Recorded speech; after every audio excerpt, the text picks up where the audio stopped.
We'll move on to our next witnesses from the Chemistry Industry Association of Canada, Bob Masterson and David Podruzny. Did I get it right, David?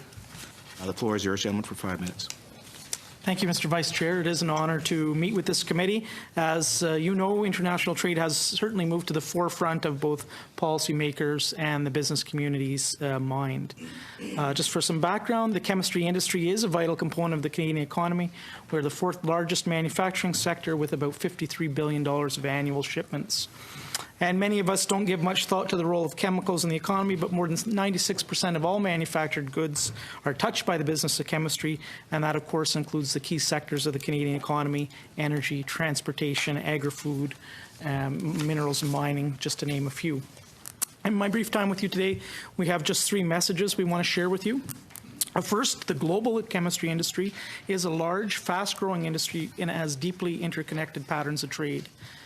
Annually, global chemical trade is at about $5 trillion, with growth rates far in excess of global GDP, and we're looking for that number to reach $6 trillion by 2020.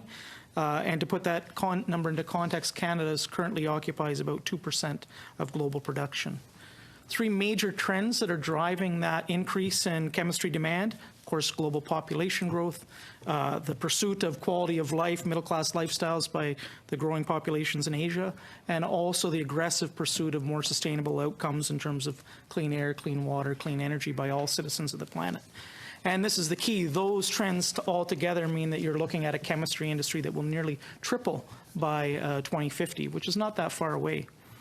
Already today, chemicals are amongst the highest traded commodities worldwide, and about 40% of global chemical production is shipped internationally. So it's clear that free and fair trade in chemicals will remain of vital importance for this industry to realize the contributions that are being demanded from it in the coming decades. My second point, and I guess this perhaps echoes a bit of what was said by Cap, the Canadian position within this highly integrated global sector is currently at an inflection point. Our sector is highly integrated with the global industry. We export about $40 billion worth of our products each year. That's second only to transportation equipment in the manufacturing space. On the other hand, we import about $50 billion. When we look at the United States, our trade is almost completely balanced with about $30 billion of exports and $33 billion of imports. We can't take that balance for granted, however, and in particular, the abundant availability of low-cost natural gas in recent years has meant that we've seen over 300 global-scale investments in the chemistry industry in the United States, totaling about $250 billion of new plant and equipment. And that certainly is going to put pressure on Canada's historical export share into that jurisdiction. At the same time, we know the new administration in Washington is embarked on a very aggressive round of reforms in areas from not only trade policy, but also taxation policy and regulatory policy. And we don't know, none of us here know the outcomes of any of those specific initiatives, but what we do know is the United States is determined to make a more competitive business climate for its manufacturing and private sector businesses in the coming years. So taken together and absent a coordinated and appropriate response from Canadian policymakers, Canada will continue to struggle to attract its historical share of investment into the chemistry sector. So my third point is a bit more hopeful. There are opportunities to change the current pathway and allow the chemistry sector to flourish and make important contributions to both the domestic economy and the global environment. We in Canada have an embarrassing richness of the lowest carbon chemical feedstocks on the planet, and for Canada to seize the opportunity and attract a fair share of significant investments that are taking place in that sector, we need to focus on 3 priorities. Number 1, we have to be prepared to negotiate a modernized NAFTA.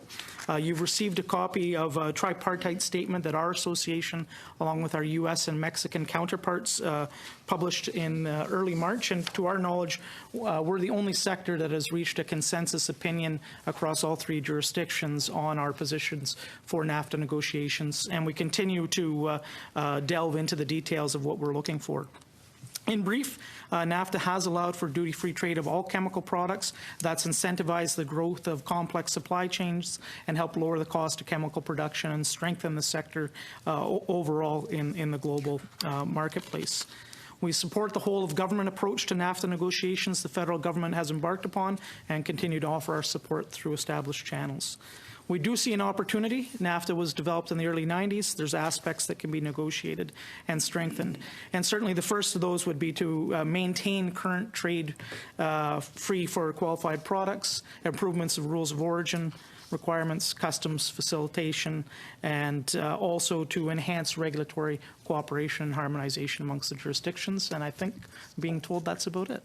Thank you, Mr. Masterson. I appreciate Thank you. that.